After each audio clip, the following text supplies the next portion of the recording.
Buenos días, mis hermanos. Damos gracias al Señor por esta semana que está terminando, comenzando la próxima. Hubo cambio de hora y agradecemos al Señor todo lo que ocurre en realidad. Yo digo, qué bueno es el Señor. Todo lo que pasa no le sorprende a Él.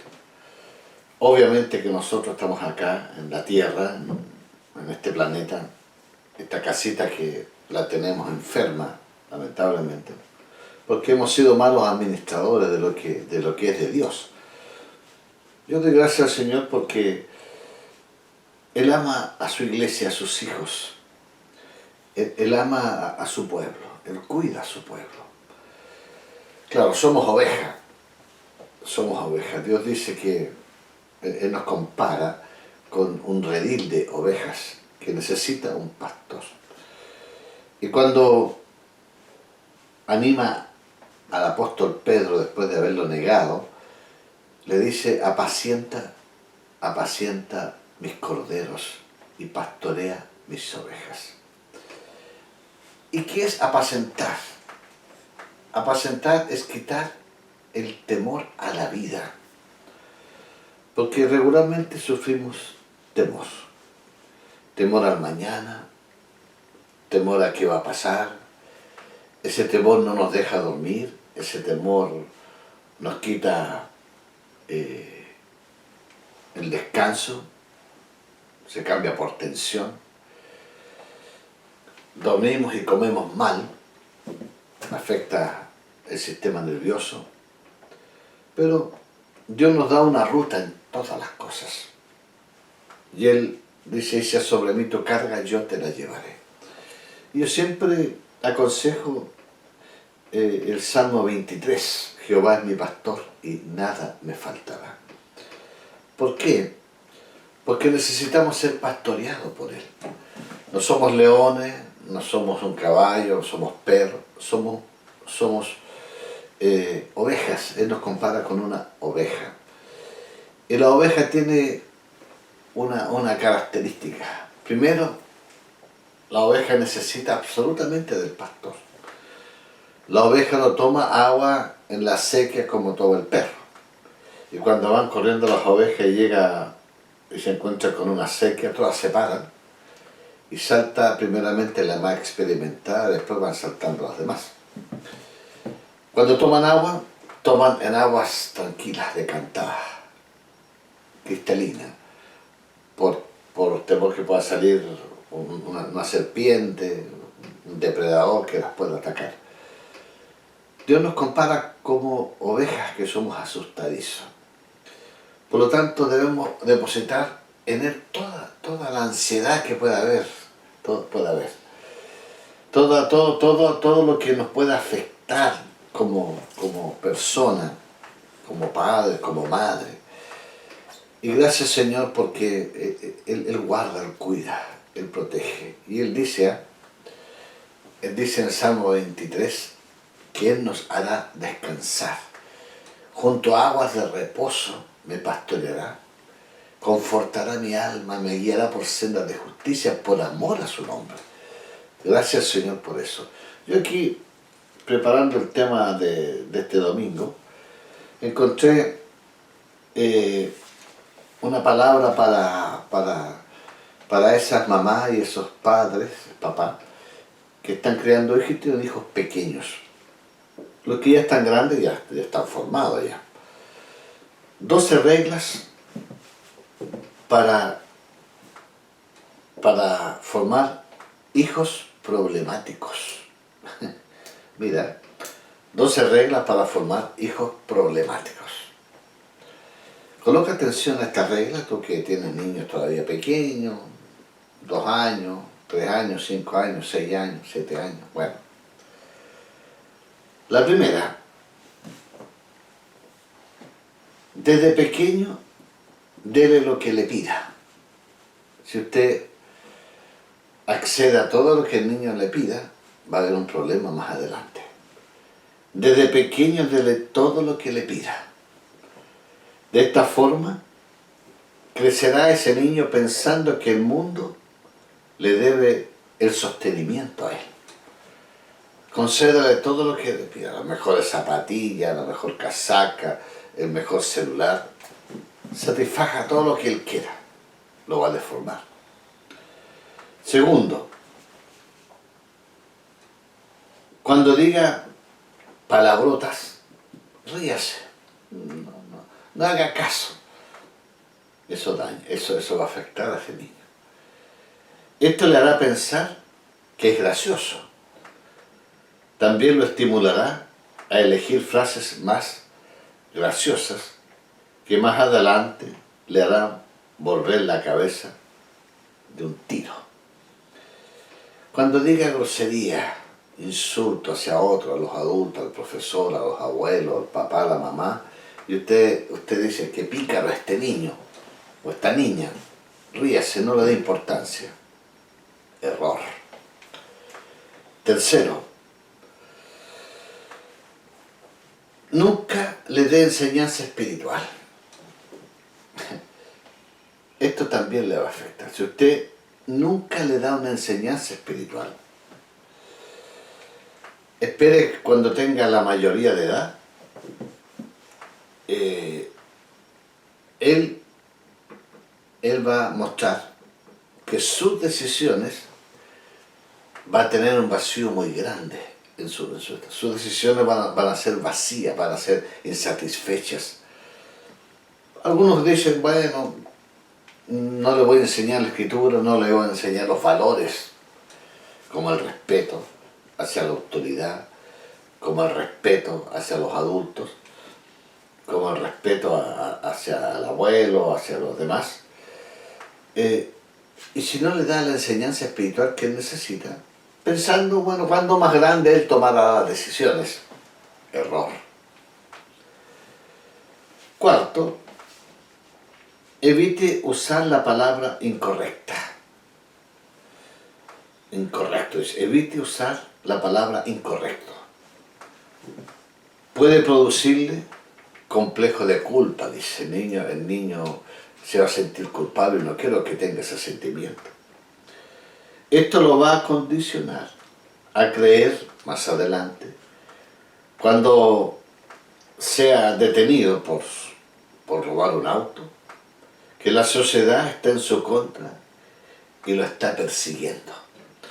Entonces, él dice después, cuando ya cometa los errores, dice que la sociedad, el sistema, es el que genera estas cosas en mi hijo. Error. Debe usted corregir a su hijo. Un barandaje claro, normas y principios claros. Quinto, recoja todo lo que él deje tirado. Libros, zapatos, ropa, recójalo usted. Eso es un error. ¿Por qué? Haga todo por él para que adquiera la experiencia de descargar toda responsabilidad en los demás. O sea, él puede botar, puede destruir, puede tirar cosas y bueno, los demás se encargarán de eso. Yo como maestro por muchos años luchábamos en las clases para que los alumnos no tiraran el papel, el frasco de yogur, el envoltorio del masticable al suelo, sino que había un papelero. Y no se iniciaba la clase hasta cuando se limpiara todo, toda la sala. Pero ¿sabes lo que ocurría? Cuando yo llegaba al lado de un alumno que tenía ahí un papel bajo su asiento, y yo le decía, hijo, recoge ese papel. ¿Sabe cuál es la respuesta que él me daba? ¿Cuál respuesta cree que él me daba? ¿Cuál es la respuesta cree usted? Es que yo no lo boté. O sea, eso no lo recojo porque lo botó otro. ¿Qué cuesta recogerlo? Entonces, enseña a su hijo a que ordene su pieza, los libros, deje los zapatos como corresponde, dejé la ropa ordenada, enseño. Porque si no, va a descargar a futuro la responsabilidad en los demás. Los demás tienen que hacerlo. Sexto, deje a su hijo leer todo lo que caiga en las manos, compre el mejor celular y que él vea, o el mejor computador, que él se encierre a ver en el computador. No fije normas ni principios. ¿Qué va a colocar en eso? Que su mente va a empezar a merodear en la basura. Mira, en niños de primero básico, segundo, tercero básico, en la biblioteca, encontrábamos que habrían páginas pornográficas, pero eran niños pequeños. ¿Sabe por qué? Porque en casa, mamá o papá les tenían el celular o el computador a disposición de ellos, y ellos verán. Y como ahora se usa que el niño está a puerta cerrada en su pieza, lo que antes no era así. Séptimo, papito, discutan con frecuencia delante de él, que va a crear esto. De esta manera, él no se sentirá creer que es la norma. Cuando él forme su hogar, va a creer que la discusión es parte de la vida matrimonial. Inconscientemente, él así va a actuar. ¿Por qué? Porque lo vio. Somos modelos, buenos o malos. Octavo, entréguele todo el dinero que quiera para sus gastos. ¿Ah? La mesada. Entréguele todo el dinero que necesita para sus gastos. Nunca permita que se lo gane. A veces los papás dicen, yo le voy a dar todo lo que mi hijo necesita para que no pase las miserias que yo pasé. Error. Si usted le da todo el dinero, lamentablemente no va a enseñar, no va a comprender el uso del dinero. Tenemos que enseñarle el uso del dinero. Noveno, satisfaga todos sus antojos de comida, bebida y confort. No, el niño no come carbonada o no come porotos. Le vamos a hacer algo aparte. No, el niño está comiéndose algo y quiere un completo y quiere una bebida. Satisfaga todos sus antojos. Mire, fíjese que sus deseos sensuales sean satisfechos. ¿Qué piensa papá? ¿Qué piensa mamá? Que si no se los damos, se va a sentir un niño frustrado. Error. Número 10. Póngase de su lado en contra de vecinos, maestros y policías. A veces el niño en el colegio le había pegado a otro o se había insultado con el profesor. Llegaba la mamá y llegaba enojada con el profesor o con el inspector. Se colocaba al lado de su hijo sin analizar lo que había ocurrido. ¿Qué va a ocurrir en ese niño? ¿Qué va a formar? Que todos están prejuiciados en contra de mi hijo. Todos le tienen mala. Y el niño se va a criar de esa manera también. Número 11. Cuando se vea en un problema serio, justifíquelo diciendo, no puede hacer nada con él. Nunca pude hacer nada con él. Nunca pude hacer nada con él. Mira, en una celda norteamericana, un condenado a muerte que murió en la silla eléctrica en esos años, escribió en la pared, hizo una escala, El primer piso, rebelde a mis padres, desobediencia a mis padres. Hizo el segundo peldaño, desobediencia y rebeldía hacia los profesores. Tercer peldaño, desobediencia y rebeldía al policía. Cuarto peldaño, condenado a muerte. Llamó la atención eso. Él vio así su vida de obediencia. ¿Por qué? Porque nadie le dio las indicaciones, nadie lo formó. Dice la palabra del Señor que la necedad está pegada al corazón del joven.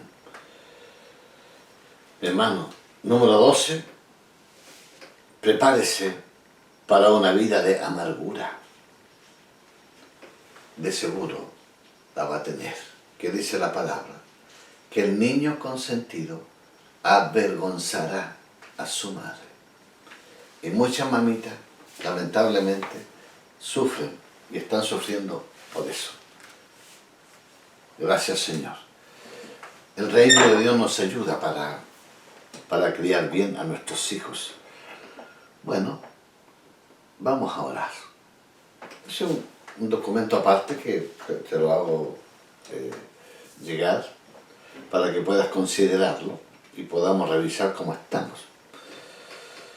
Nuestro tema este domingo tiene un título.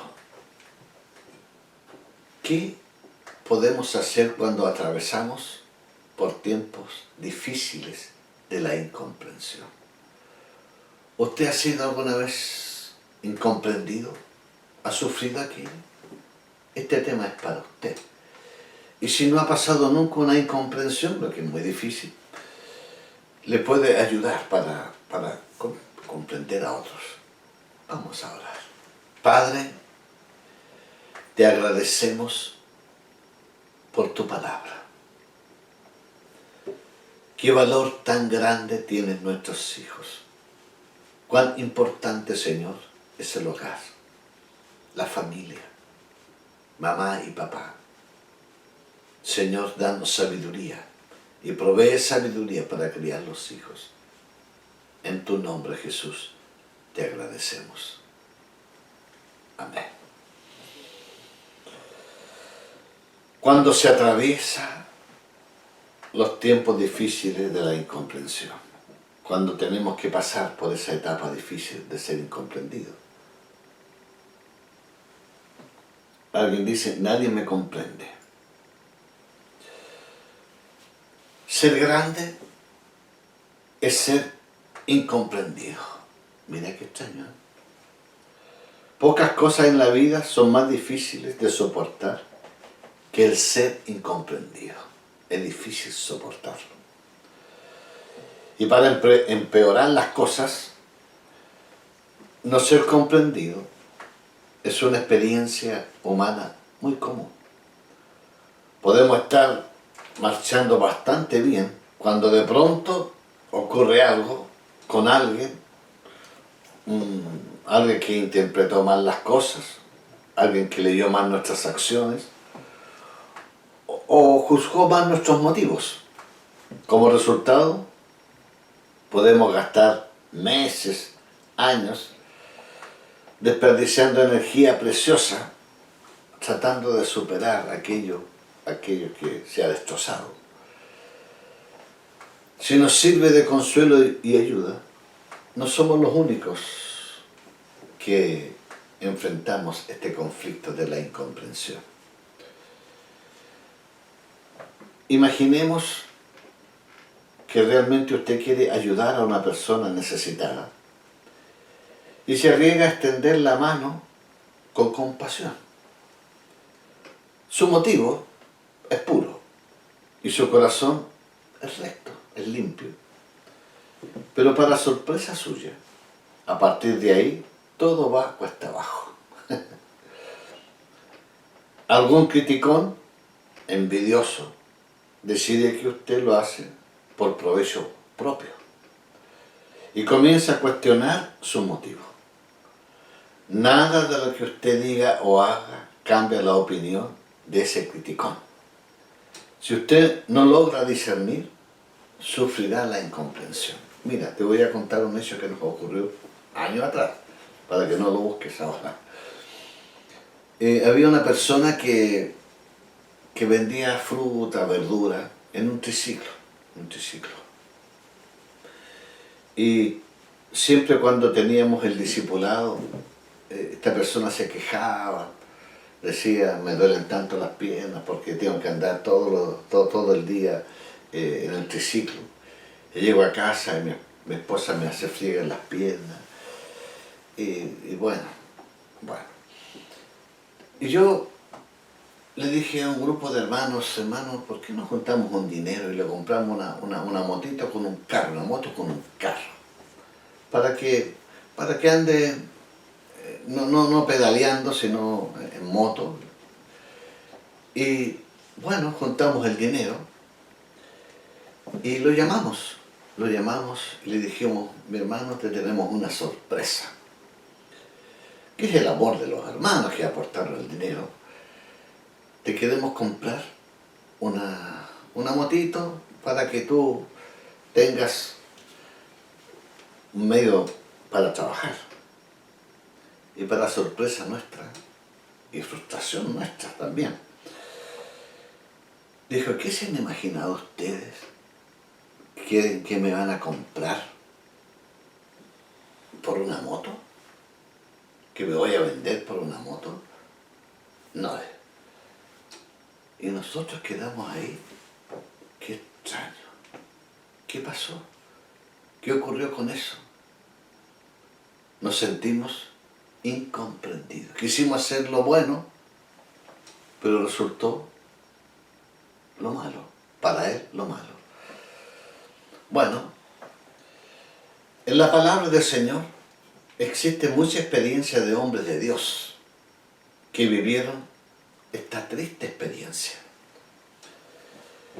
El gran José vivió momentos terribles que golpearon su vida. Sus hermanos lo rechazaron y lo vendieron como esclavo. Una historia que usted conoce. Terminó en la casa de un alto funcionario de Egipto llamado Potifar. Ahora, sus hermanos, que no tenían un corazón sano, sino un corazón envidioso, le dieron un maltrato, leyendo que su padre tenía más preferencia por él que por ellos, y lo llevaron a deshacerse de José de una vez por todas. Pero mira, el que obra mal nunca espera el bien.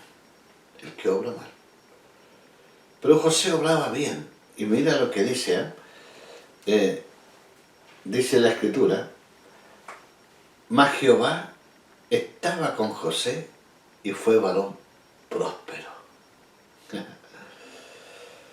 Esto no es grandioso, no es fabuloso. A veces tu prosperidad, la prosperidad que Dios te da a ti, causa envidia en otros. Todo lo que hacía José prosperaba. Mira, Génesis 39, versículo 3 al 6, dice, llegando a la casa de Potifar, que era un general del reino de Faraón, dice Génesis 39, versículo 3, y vio su amo, Potifar, que Jehová estaba con él, y que todo lo que él hacía, Jehová lo hacía prosperar en su mano. Hacía yo José gracia en sus ojos, y le servía. Y él le hizo mayordomo de su casa, y entregó en su poder todo lo que tenía. Y aconteció que desde cuando le dio el encargo de su casa y de todo lo que tenía, Jehová bendijo la casa del egipcio a causa de José. Y la bendición de Jehová estaba sobre todo lo que tenía, así en casa como en el campo. Y versículo 6, y dejó todo lo que tenía en mano de José, y con él no se preocupaba de cosa alguna, sino del pan que comía. Y era José de hermoso semblante y bella presencia. Todo hubiese sido ideal, todo, para este joven José. Si no fuera por un detalle, y lo dice acá al término del versículo 6, y era José de hermoso semblante y bella presencia. José era hermoso, de hermoso semblante y hermosa presencia. Bueno, en la historia usted la conoce. Y la esposa de Potifar lo quería para ella. La belleza, a todos nos gusta la belleza. Un cuadro hermoso queremos tener. Un objeto, un animalito hermoso, mira qué hermoso es. Pero no todos miran con los mismos ojos. En muchas ocasiones, José tenía que rechazar los intentos de seducción, pero ella no se dio por vencida. La historia usted la conoce, que le dio una orden a José que fuera a ordenar la pieza, el lugar donde ella dormía, y ahí se abalanzó sobre él y José sale huyendo y le quita parte de su ropa, y sale la mujer diciendo que había intentado abusar de ella. Una falsa acusación. Envió a José a aquella cárcel egipcia, esa mazmorra egipcia, donde se vio obligado a pasar 13 años en virtual oscuridad. No había manera de librarse de esto. Había sido acusado injustamente. Aquí vemos la palabra incomprensión. Aquí vemos cómo José tuvo que sufrir la incomprensión. Otro caso fue el de David. Usted sabe que el joven pastor de ovejas, que era David, él cuidaba las ovejas de su padre. Pero un día escuchó a su padre llamarle desde la casa, porque había llegado el profeta Samuel, un profeta del Señor, y había venido a ungirle con aceite, y aceite apropiado para un rey. El profeta le dijo que Dios le había elegido para que gobernara la nación de Israel. Después de esto, nada cambió, hasta que un día su padre de David, Isaí, le encargó que llevase un paquete de comida a sus hermanos que estaban en la guerra, porque eran soldados del ejército de Israel, y que se hallaba en conflicto, en guerra contra los filisteos.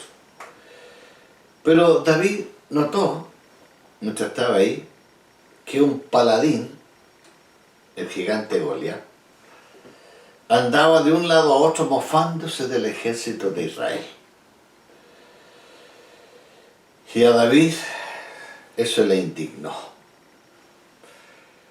Todo lo que salía de la boca del gigante, que eran insultos, él lo notaba como una ofensa hacia él. Bueno, David preguntó, ¿y nadie va a salir? Yo voy a salir, dice. Y el rey Saúl presenció ese gran evento que todos conocemos, que derrotó al gigante Goliat.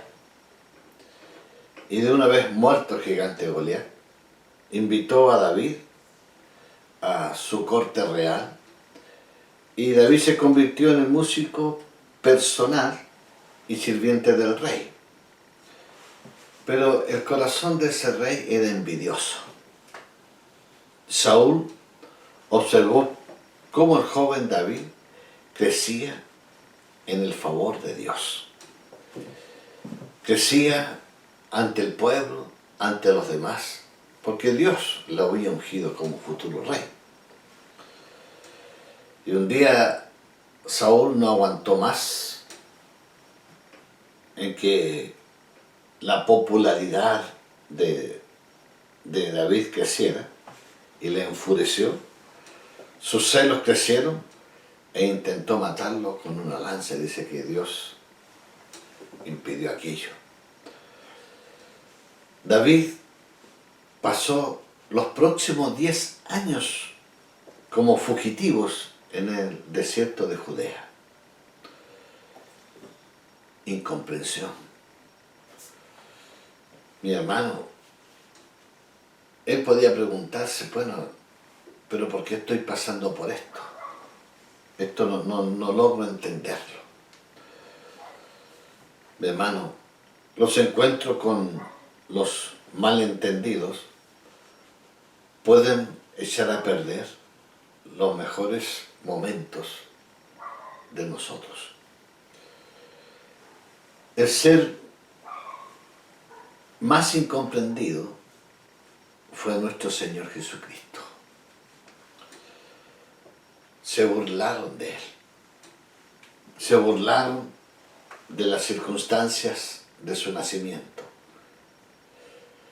¿De dónde este es? ¿De Nazaret? Cuestionaron su origen divino, se mofaron al punto de acusarle que estaba bajo la influencia satánica. Desecharon sus propósitos, denigraron sus enseñanzas, sospecharon de sus motivos, criticaron sus métodos, se enojaron, se enfurecían por lo que él decía. Finalmente, los dirigentes judíos conspiraron con los oficiales romanos para llevarlo a la muerte. Y esto lo explica el apóstol Juan, cuando dice en Juan capítulo 1, versículo 5 y versículo 11, Juan capítulo 1, versículo 5 y versículo 11, la luz en las tinieblas resplandece, y las tinieblas no prevalecieron en ella. Y versículo 11, a lo suyo vino, y los suyos no le recibieron. Leo nuevamente el 11, en singular, a lo suyo vino. Él vino a lo que el Padre le había indicado que debía hacer. Vengo a buscar lo que se había perdido, que es el hombre y el reino de Dios. A lo suyo vino. Y los suyos, los israelitas, no le recibieron. Nuestro Señor entró en una incomprensible oscuridad. ¿Qué encontró? Incomprensión. A veces usted quiere llevar la palabra, pero no va a ser comprendido. Mire, él fue incomprendido por los fariseos. Veamos Marcos capítulo 3, versículo 1. Dice Marcos capítulo 3, versículo 1.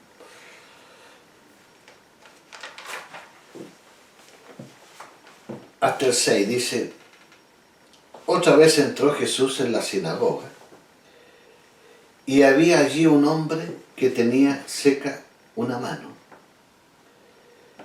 y le acechaban para ver si en el día de reposo le sanaría, a fin de poder acusarle.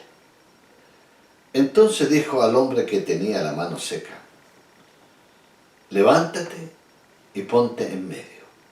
Y le dijo una pregunta, ¿es lícito en los días de reposo hacer bien o mal, salvar la vida o quitarla? Pero ellos callaban. Entonces mirándolos alrededor con enojo, entristecido por la dureza de sus corazones, dijo al hombre, extiende tu mano. Y él la extendió y la mano le fue restaurada sana. Y salidos, los fariseos tomaron consejo con los herodianos contra él para destruirle. Jesús apenas estaba comenzando su ministerio y ya estaba la confabulación desatada contra él. Dice que el foco de la atención se concentró, ¿dónde? En el día sábado, en el sábado. Los legalistas se molestan cuando se les pone al descubierto. Los fariseos eran legalistas, eran los guardianes consumados y ejecutores de la ley. Sin embargo, estaban esclavizados. Miren lo que dice Marcos 2.27. Dice Marcos 2.27. También les dijo: el día de reposo fue hecho por causa del hombre, y no el hombre por causa del día de reposo. Leo de nuevo. También les dijo: el día de reposo fue hecho por causa del hombre, y no el hombre por causa del día de reposo. Bueno, está claro. Incomprendido por los fariseos, los guardianes de la ley, los ejecutores de la ley, pero también fue malentendido por su propio pueblo. Dice Marcos 3, del 20 al 21, Marcos 3, del 20 al 21, y se agolpó de nuevo la gente, de modo que ellos ni aún podían comer pan. Cuando lo oyeron los suyos, vinieron para prenderle, porque decían: está fuera de sí. No podían entender. En vez de decir: mira, qué bien le hace a la gente. No, la incomprensión aparece en forma inmediata. Bueno, vamos a escuchar una alabanza de los jóvenes. Es una bendición tener a mis hermanos en la adoración, y vamos a hacer un intermedio musical.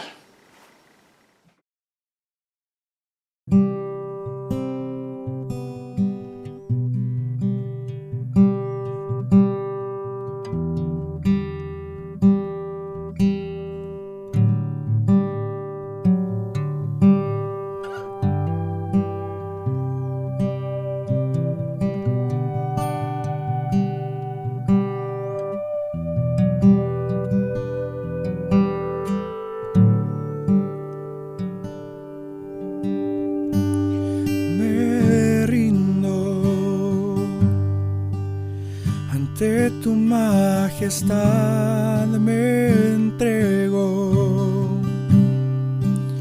ante tu autoridad. Mi vida es adorarte, mi vida es agradarte, lo que tengo entregar. Me ante tu majestad me entrego, ante tu autoridad.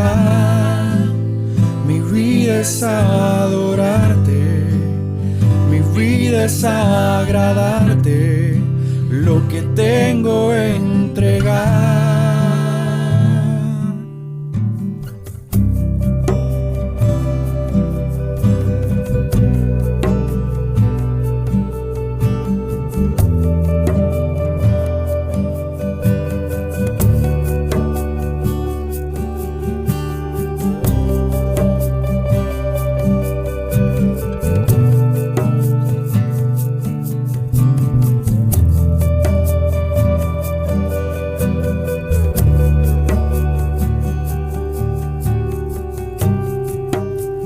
Siendo rey bajaste aquí,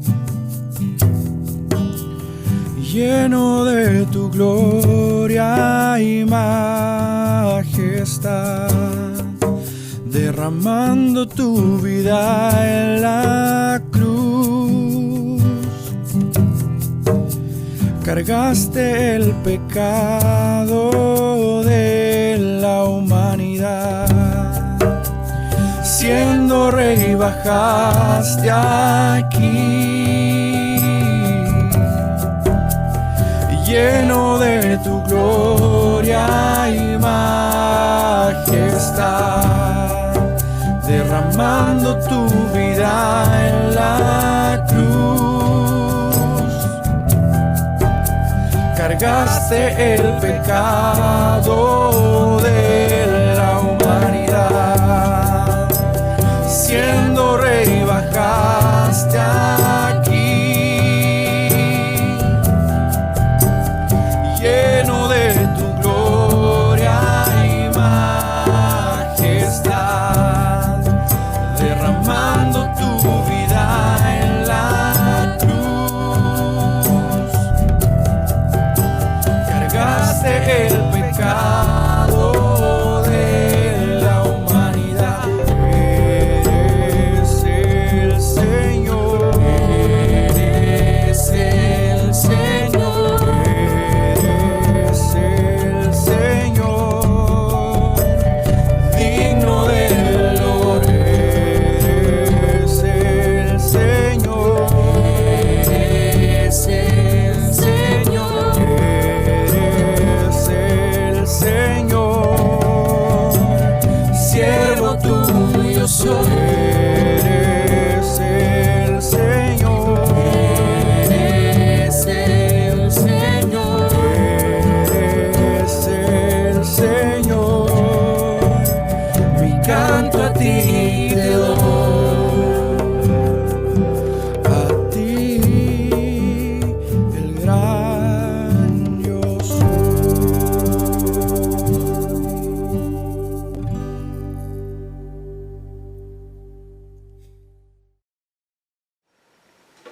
Mira, Marcos 1, versículo 28, dice la escritura, Marcos 1, 28, dice: y muy pronto se difundió su fama por toda la provincia alrededor de Galilea. Comenzó la fama a crecer. ¿Qué crees tú que ocurrió con los religiosos? El celo, la envidia, comenzó en ellos a trabajar. Versículo 32 y 33 del mismo capítulo dice: cuando llegó la noche, luego que el sol se puso, le trajeron todos los que tenían enfermedades y a los endemoniados, y toda la ciudad se agolpó a la puerta, y sanó a muchos que estaban enfermos de diversas enfermedades, y echó fuera muchos demonios, y no dejaba hablar a los demonios porque le conocían. Jesús tenía una agenda copada, un horario muy exigido, que no tenía tiempo para comer. Pero, ¿qué decían sus familiares? Se ha vuelto loco, está fuera de sí. No todos nos van a comprender. Fue malentendido por su propia familia. Mira, lo de su casa, Marcos 3, 31, dice la escritura, Marcos 3, 31. Aquí: y vinieron después sus hermanos y su madre, quedándose afuera, enviaron a llamarle. Él estaba en un lugar y aparece María y sus hermanos, dice, y quedándose afuera lo mandaron a llamar. Y la gente que estaba sentada alrededor de él le dijo: tu madre y tus hermanos están afuera y te buscan. Él le respondió diciendo: ¿quién es mi madre y mis hermanos?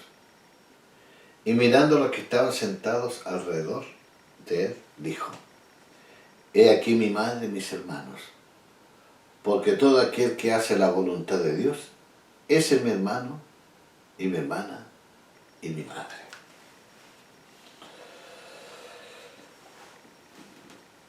Patético. Mamá y sus hermanos parados fuera de la casa, pensando que Jesús estaba fuera de sí y querían llevárselo a casa. Mi hermano, ¿cuántos de los que me están escuchando son los primeros que se han convertido en una familia? Los primeros.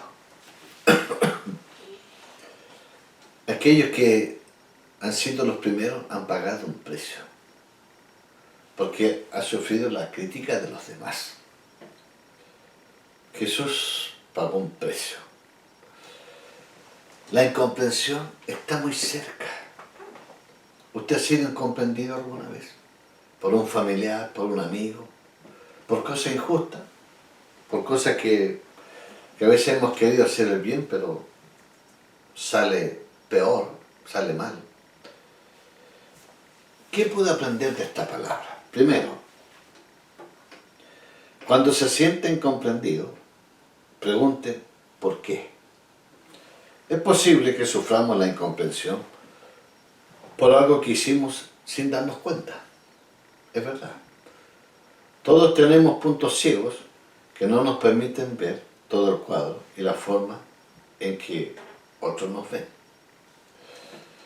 Segundo, cuando el mal entendido se resuelve, pregunte, ¿qué puedo aprender de esta experiencia?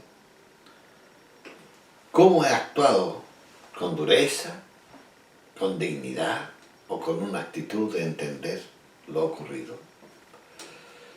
¿Qué he aprendido de esto? Tercero, debemos tener una actitud de perdón para librarnos de este dolor. Eso no quiere decir que usted esté de acuerdo, ni que necesariamente ahora tiene una relación íntima con quien lo ofendió.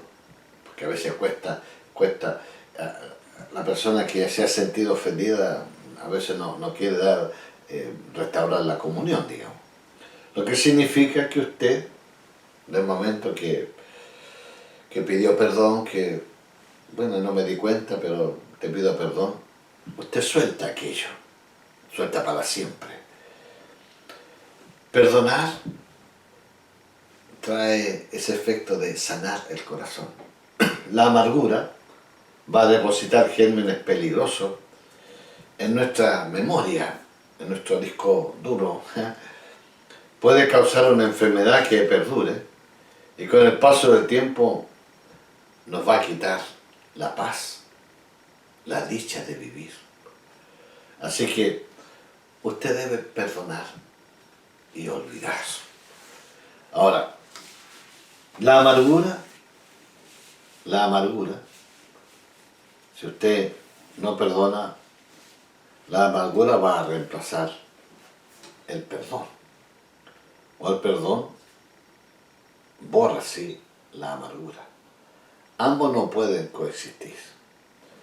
Si usted perdona, bota la amargura. Si usted no quiere perdonar, va a aceptar la amargura y va a tener una vida miserable. Recuerde, ser maduro y grande es ser incomprendido. Si usted tiene un trabajo y lo hace bien, no todos lo van a comprender. Por eso, ser maduro y grande es ser incomprendido. Ser grande es perdonar al que no nos comprendió. Si no nos comprendió, bueno, no lo voy a juzgar. Voy a perdonarlo. Para terminar, podemos orar de esta manera. Padre nuestro, nos damos cuenta que es imposible atravesar los tiempos difíciles de la incomprensión por nuestra propia cuenta. Solo tú puedes lograr que esto suceda. Y qué grandioso es cuando esto ocurre. nos damos cuenta de que esta clase de grandeza empieza y termina en ti.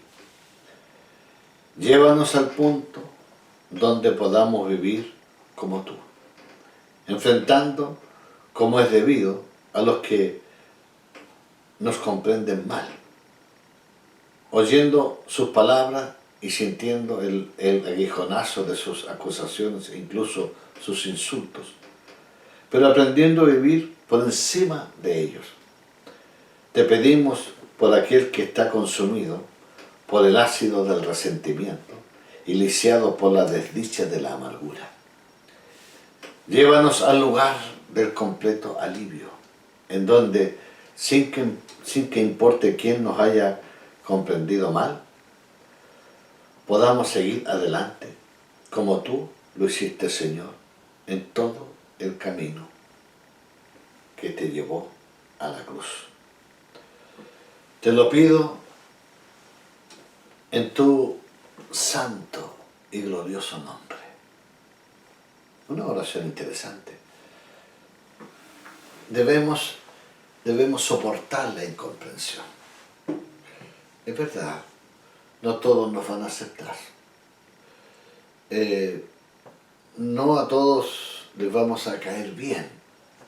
Para algunos, bueno, seremos de una o de otra forma. Pero lo importante es que usted tenga esa capacidad de ir por sobre aquello y perdonar. Perdonar a aquel que opinó mal de usted. No se amargue, que no caiga en tiniebla en usted cuando escuche que alguien habló mal de usted. Porta, Señor, por algo lo habrá hecho. Ayúdanos. La incomprensión causa dolor, pero si usted perdona, el dolor se va y se olvida. Una persona una vez, dijo, cuando yo bendigo a mis hermanos que son pastores, que han sido pastores nombrados, Pastor Tito, Miguel Pérez y Eliú, yo le dije, mire, yo los valorizo a ustedes porque ahora aparte de que gente le va a decir que bien, hermoso lo que tú nos dices o nos guías, pero no todo va a ser así, van a ser incomprendidos también. Y para eso yo les pido que tengan una altura y que vayan por sobre aquello. Tu papito, tu mamita, aprende a madurar, a soportar. Hay una palabra en la Biblia que es longanimidad.